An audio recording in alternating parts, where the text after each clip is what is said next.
કેમ છો બધાની મારી channel Mrs Poonam Yadav cutting and સ્વિંગમાં સ્વાગત છે। સરસ મજાનો વિડીયો લઈને આવીશું ભાઈઓ બહેનો, જે આપણે કોઈ પ્લાઝો હોય કે ઇલાસ્ટિક વાળો કોઈ પાયજામો હોય કે અફઘાની આપણે સલવાર હોય કે કોઈ બી હોય, તમારે ઇલાસ્ટિક નાખવાનું હોય તો તમારે ઘણા ભાઈઓ બહેનોની પ્રોબ્લેમ થાય છે કે આટી આટી આવી જાય, ઇલાસ્ટિક કેટલું લેવું તે ન સમજાતું હોય, તો તમારે આ રીતે અમારે અફઘાની આપણે સલવાર છે, તમે જોઈ શકો છો। આ રીતે મેં વિડીયો કટિંગ અને સિલાઈનો બંને અપલોડ કરેલા છે, તે ન જોયું તો જરૂર જોઈ લેજો।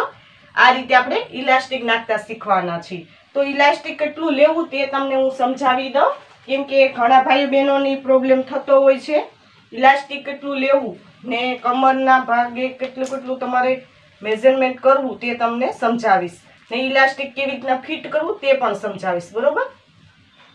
તો આ રીતે આપણે આ રીતે 15 ઇંચનું મેં ઇલાસ્ટિક લીધું છે, તમે જોઈ શકો છો। આ રીતે કેમ કે મારે 30 ની કમર છે તો એ રીતે મેં ઇલાસ્ટિક લીધું છે, વધારે આપણે કાપડ રાખવાનું, થોડુંક આપણે ક્રીઝ આવે એટલા માટે તો મેં વધારે થોડું કાપડ લીધેલું છે। હવે ઇલાસ્ટિક કેવી રીતના ફિટ કરવું તે તમને સમજાવી દઉં કે આ રીતે આપણે જગ્યા રાખેલી, બરોબર। આ ઉપર આપણે બેલ્ટ ફોલ્ડ કર્યો ત્યારે આ રીતે જગ્યા છોડેલી હોય, આ રીતે એક સેફટી પિન લેવાની છે, આ રીતે ઇલાસ્ટિકમાં રાખી દેવાની છે ને આ રીતે આપણે ફિટ કરતું જવાનું છે। હવે તમારે કઈ કઈ બાબતનું ધ્યાન રાખવું તે તમને સમજાવી દઉં। આ રીતે આપણે ફિટ કરવાનું છે, બરોબર। આમાં આપણે એક જ સાઈડથી લેતું જવાનું છે, આટી ન આવે એટલે આ ઇલાસ્ટિકને આપણે આ રીતે કે આ રીતે ન થવું જોઈએ, જે રીતે આપણે સેફટી પિન છે એ રીતે જ આપણે લેતું જવાનું છે, જે રીતના હું વિડીયામાં બતાવું છું તે રીતે, બરોબર। આ રીતે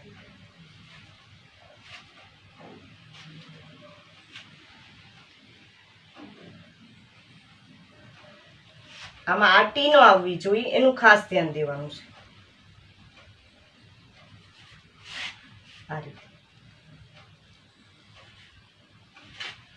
જે રીતના હું બતાવું છું તે રીતે તમારે ફિટ કરવાનું છે।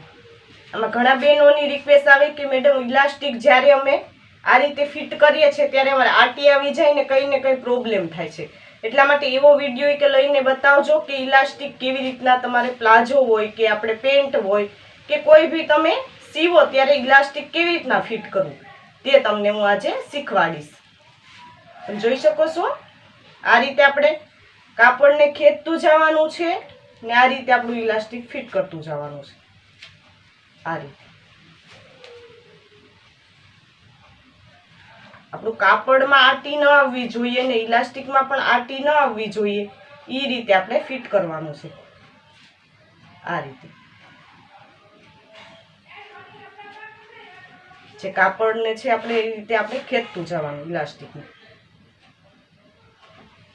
પૂરેપૂરું બતાવીશ એટલે તમને વધારે ખ્યાલ આવે ને આટી આવવાનો કોઈ પ્રોબ્લેમ ન રહે। આ રીતે તમે વ્યવસ્થિત ઇલાસ્ટિક રાખતા શીખી શકો એટલા માટે પૂરેપૂરો તમને વિડીયો બતાવું છું। આ રીતે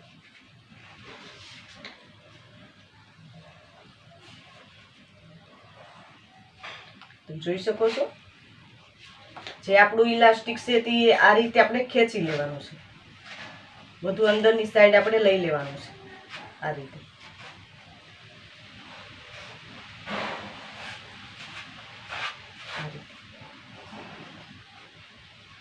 અહીંયા આપણું ઇલાસ્ટિક છે ખસવું ન જોઈએ,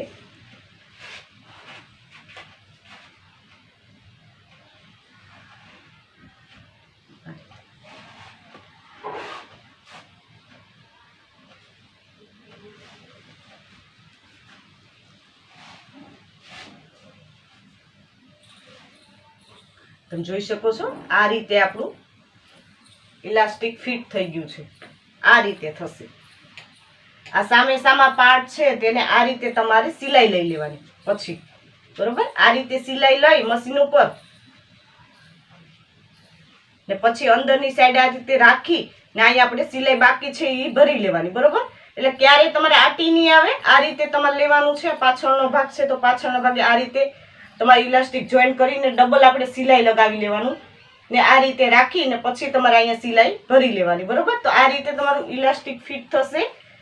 ઘણા બહેનોની રિક્વેસ્ટ આવતી કે મેડમ અમારે આટી આવે છે તો ઇલાસ્ટિક કેવી રીતના ફિટ કરવું એ અમને સમજાવો. તો મેં તમને આ રીતે બતાવી દીધું કે કેવી રીતના તમારે ઇલાસ્ટિક ફિટ કરવું. તમે જોઈ શકો છો આટી એક જરા પણ નથી આપણે આવી ને આ રીતે આપણું કમ્પ્લીટ ઇલાસ્ટિક ફિટ થઈ ગયું છે. આપણે ફક્ત સિલાઈ લગાવી ને અંદરની સાઈડ આ રીતે રાખી ને ફક્ત આપણે સિલાઈ લગાવવાની બાકી છે. તે આ રીતે તમારે ફિટ કરવાનું છે. મેં તમને પૂરેપૂરી કોશિશ કરી બતાવવાની કે કેવી રીતના તમારે ઇલાસ્ટિક ફિટ કરવું. બરાબર, તમે પ્લાઝા હોય કે પેન્ટ હોય તો આ રીતે તમે ઇલાસ્ટિક ફિટ કરી શકો છો. ને હજી સુધી અમારી ચેનલ સબસ્ક્રાઇબ ન કરી તો સબસ્ક્રાઇબ કરી લેજો. નોટિફિકેશન બેલ પર ઓલ કરજો. વિડીયો લાઈક કરજો. કોમેન્ટ પર જરૂર કોમેન્ટ કરજો ભાઈ બહેન કે વિડીયો તમને કેવો લાગ્યો. આ વિડીયો જો ખૂબ ખૂબ ધન્યવાદ.